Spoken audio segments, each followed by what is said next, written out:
Hello everyone, my name is Jack, and this is Homebrew Heroes, where I share with you all some homebrew content for the game Dungeons & Dragons. Today I'll be going over some subclasses that were inspired by the comic book heroes and villains from Marvel.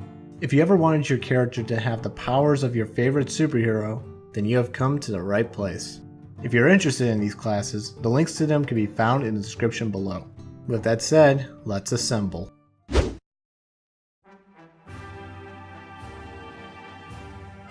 Fighters tend to pick up swords, axes, and bows, sometimes a combination of all three, as their preferred weapon of choice. But there are those that can make do with just a shield. The Shieldsman, created by TacticalDave on Reddit, is for those that aspire to be the Captain America of the team and fight for freedom and liberty. The first feature is Defender's Path. Your time with the shield makes you proficient with it, and you can use it as a melee weapon.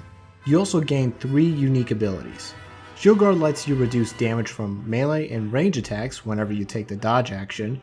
Shield Bash lets you knock a creature prone as a bonus action when you attack the creature. And Shield Throw lets you break the laws of physics and throw your shield at multiple creatures and have it return back to you. You're gonna love this frisbee. The level 7 feature is Rally. With this, when you use your second wind, you can grant temporary hit points to creatures within 30 feet away. You won't gain any of the temporary hit points, but it's a great way to help your allies out in a pinch. At level 10, you'll gain Vigilant Defender. With your frequent use of your shield, your unarmed attacks now deal 1d6 damage. You also gain 2 new bonus action abilities. Taunting Attack lets you use your bonus action to grant disadvantage to an enemy's next attack roll. And Opening Strike lets you use your bonus action to do a bonus unarmed attack against a creature, which will deal additional damage. With 5 special moves under your belt, you'll be able to do whatever it takes to reach the endgame. The next feature is Greater Defender, which upgrades some of your shield abilities. Shield Bash now affects large creatures, Shield Throw's range is increased, and you can give 3/4 cover to an ally if you're between them and an enemy. You also gain advantage on strength saving throws whenever you take the dodge action. The final feature is named after the great Captain America quote, "I can do this all day." Which is a lie, because you can only do this feature once per rest. When you get knocked down to 0 hit points, you can use your reaction to keep standing and keep fighting. You can still fight and act until the end of your next turn, and if you haven't been healed by then, you can use your action surge to keep on going, or you'll fall unconscious. Normally, fighting with just a shield would be useless, but with these features and shield abilities, you can use your shield to attack, protect, and react more efficiently than with any other weapon out there.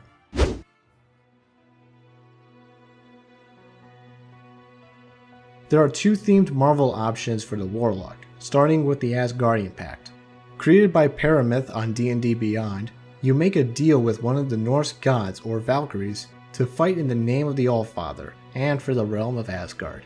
Asgardian Warlocks gain an expended spell list, letting them learn some powerful spells like Shield, Spiritual Weapon, Elemental Weapon, Death Ward, and Steel Wind Strike.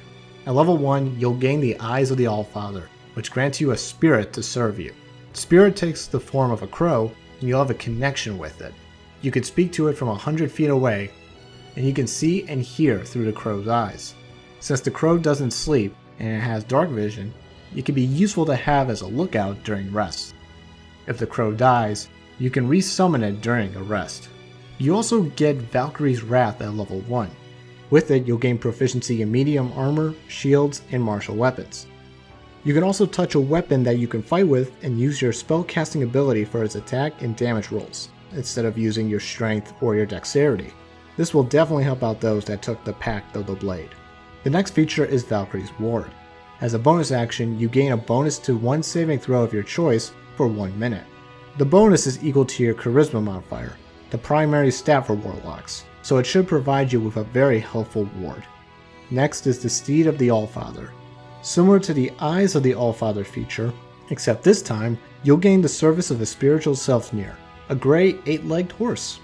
According to legend, Selfnir is the horse of Odin himself, and was born when Loki shapeshifted into a mare and became pregnant by a giant stallion. The mount is controlled by you, and you can communicate with it telepathically. If it dies during combat, you can summon it again during a rest. The final feature is Valkyrie's Soul. Your soul is empowered by your patron, giving you advantage on death saving throws and an immunity to the frighten condition. In addition, you'll gain proficiency in constitution saving throws.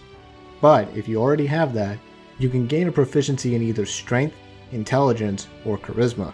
Making a deal with an Asgardian comes with a lot of bonuses, especially those that take the Pact of the Blade feature.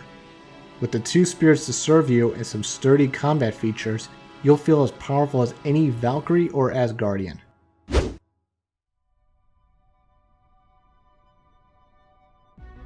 While the Asgardian Pact connects you to the realm of Asgard in the World Tree, the Dreaded One will bind you to the Dark Dimension and its ruler, Dormammu.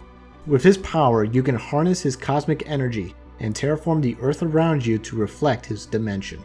As always, the Dreaded One Pact will come with some new spells to hurl at your foes, like the spells Chaos Bolt, Maximilian's Earthen Grasp, Erupting Earth, Phantasmal Killer, and Cloud Kill. The first feature is Dark Dimensional Strider, which just negates any negative effects from traveling on difficult terrain. It's not a powerful first level feature, but it'll tie in nicely with some of the other features later on. The level 6 feature is Dark Destruction and Creation. Whenever you cast one of the expended spells from the dreaded spell list, like Chaos Bolt, you get to roll a d4. Depending on the roll, you'll either gain a charge of destruction or a charge of creation. You can use these charges as an action to perform one of 3 unique abilities. Liberation lets you release a sphere of dark energy around you, damaging all nearby creatures and creating difficult terrain around you. Spike Carpet is a special attack that causes molten spikes to erupt from the ground, knocking your enemies down and hurting them. Inferno lets you cause, an inferno within 20 feet of you, which deals damage and leaves fire around that causes damage to anybody that steps in it. You can only use this feature once before taking a short or long rest, but it's a great power to use when you're low on spell slots or options.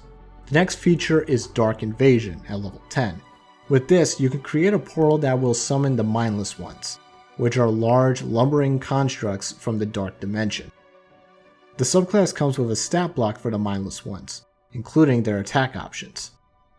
You can have a number of them out equal to your proficiency bonus, which by level 10 should be 4, and you can summon them twice before taking a long rest. The final feature is Dark Dimension. Your control of that cosmic energy allows you to transform 25 feet of terrain, warping it to look like a reflection of the Dark Dimension. It's considered as difficult terrain, and you have advantage on all spell saves while you occupy this territory. It will remain on the battlefield for up to 10 minutes, and you can only do this once per long rest. With the Dark Dimensional Strider feature letting you walk through this area with ease, you'll be a threat to anybody that steps into your Dark Dimension. The Dreaded One Pact is an interesting one to sign up for. While it takes a few levels before you'll get the powerful features, this contract will help you change the very earth around you to ensure victory.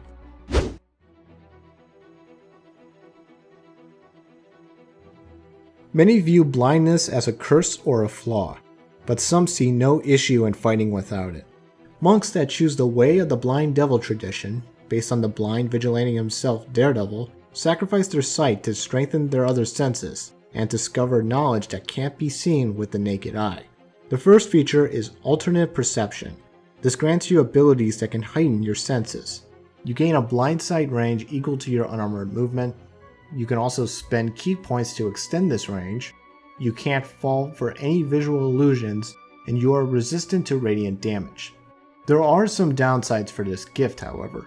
You'll fail on perception or investigation checks that rely on sight, however, you'll have advantage on them if you use your other senses. You're also vulnerable to thunder damage, and if you suffer thunder damage, you could be stunned for a period of time, so be careful. The next feature is Truth Seeker at level 6. You learn how to use your senses to learn about people's true intentions through conversation. You'll gain proficiency in insight checks, or expertise if you already have proficiency, and you gain advantage on insight if you're using them on a humanoid. You can also spend key points to force deception checks to have disadvantage, and to cause your opponents to be vulnerable to your next attack against them. It'll be much easier to hit them if they lie to you. At level 11, you'll gain Battlefield Awareness. With this, Your senses give you a better glimpse of your enemy's location. You'll gain advantage on melee attacks against enemies that start their turn next to you, and enemies that start their turn within 60 feet away from you have disadvantage on their ranged attacks against you. And to top it off, you can use a key point to use the deflect missiles feature, even if you already have used your reaction already. The final feature is radar sense. You can double your proficiency bonus to your perception and investigation checks that rely on hearing, smelling, and touching. Also, you'll have the best hearing in the world, allowing you to listen in on any conversation, even through walls. You have to be in a certain amount of feet away in order to eavesdrop, but you could spend key points to extend your range by 30 feet per key point. Overall, if you want to roleplay a blind badass, this is for you. Most of the features here rely on your precious key points, so as long as you manage those accordingly, you can truly be a man or woman without fear. And with that, those are some of the Marvel-themed subclasses that you can add to your D&D campaign. Let me know in the comments your thoughts on them. Is it balanced? What changes would you recommend? Anything like that. Also, let me know of other homebrew you would like me to go over in the comments below as well. A link to these subclasses can be found in the description below. Thanks for watching everyone, be sure to like and subscribe for more homebrew content and other things Asgardian. Till next time, Excelsior! I can't actually save my life.